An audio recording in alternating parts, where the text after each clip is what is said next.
1626 Média, la voix des jeunes qui vivent leur territoire. Du coup, de retour sur 1626 Média pour le dernier thème de cette interview. Donc, rebonjour. Rebonjour. Toujours à la Joaillerie de Saint-Lô. Tout à fait. Pour toujours interviewer son patron. Tout à fait. Les projets /avenir, ça va être ça les thèmes abordés.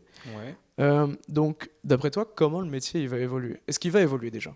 En fin de compte, oui, c'est un métier qui évolue perpétuellement. Et moi, j'ai commencé, ma première année d'études à Paris, c'était en 2007.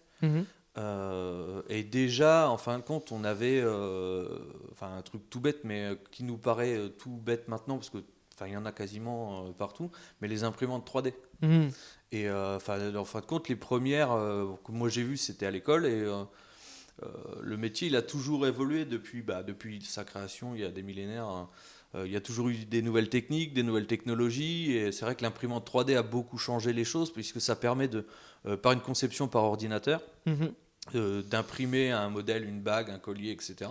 Ouais. Et ensuite, par des procédés de fonte, donc je ne vais pas trop rentrer dans la technique, mais par des procédés de fonte, si tu veux, ça permet pas d'imprimer, mais de sortir un bijou qui était en cire à la base ou en plastique, et de le faire sortir en or à l'identique, quoi. Donc la production a explosé, les délais étaient réduits pour toute fabrication, donc moins de délais, moins de main-d'œuvre, ça a baissé les coûts de production, si tu veux. Même si ça n'a pas de répercussion sur le prix final. Ouais. Mais oui, à Paris, tout était fait en 3D, par exemple. D'accord. C'est une des raisons pour laquelle je suis aussi parti de Paris, parce que tout était fait par des machines, et puis que nous, on était juste là à gratter, polir, tu vois. Ouais, donc il n'y avait plus d'intérêt pour toi. On faisait du montage, des choses comme ça, si tu veux. Donc c'est une bonne école, parce que tu apprends à aller plus vite, à perfectionner tes gestes, mais tu as plus ce côté forger à la main, faire de la fonte, voilà, tu as beaucoup moins ce travail manuel.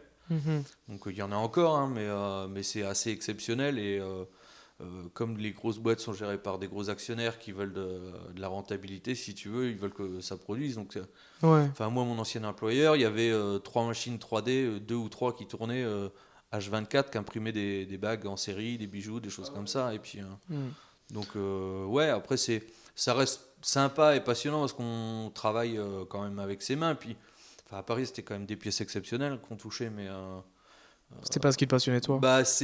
On perdait ce côté manuel, quoi. On revenait dans la routine, alors que là, je travaille, je fais tout à la main. J'ai pas de machine 3D, j'ai pas tout ça, donc mais oui, l'avenir, le métier, il change tout le temps. Ouais.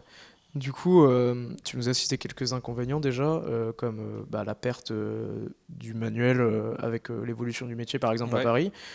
Parmi ces évolutions-là, est-ce que tu pourrais nous citer quelques autres avantages et inconvénients que toi ou personnellement tu ressens ? Des avantages, il y en a toujours, puisque même avec l'avènement de l'impression 3D et de la série, pas de la sérigraphie, mais de la production en série, ça permet d'avoir des pièces que techniquement à la main c'est quasiment impossible de faire, quoi. Ou alors on mettrait 300 ou 400 heures pour faire quelque chose, alors que là on peut avoir de la finesse ou des designs qui sont à la main seraient beaucoup trop compliqués à faire, si tu veux. Donc même en termes de mode, en fin de compte, il y a plein de choses tu vois à la main, ça serait possible, mais ça serait tellement long à faire que ça serait un employé pendant 1 an à faire que ça, quoi, pour un bijou à la fin. Donc ça se faisait sur des pièces exceptionnelles il y a des années, mais ça restait exceptionnel.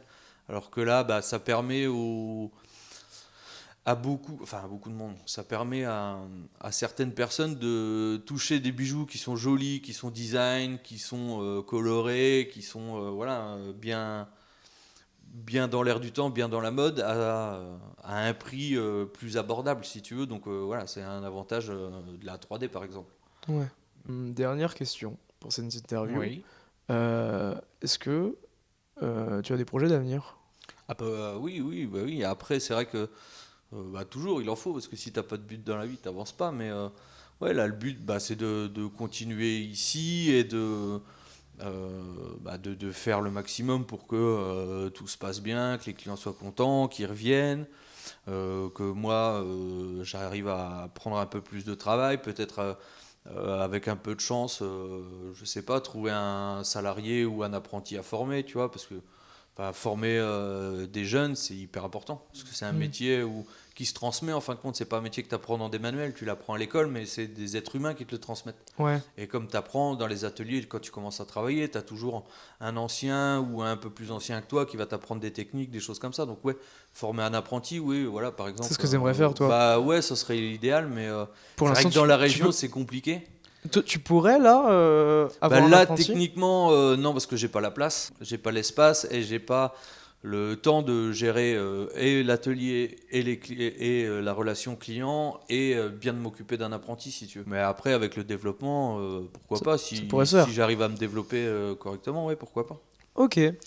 Et bah du coup, merci beaucoup pour cette interview, rien. Paul Lenoir. C'était 1626 Média. On se retrouvera très bientôt. Merci à la technique, derrière les caméras et le son. Je te remercie encore une fois. Mais de rien. Et c'était super agréable. Au revoir. Pareil.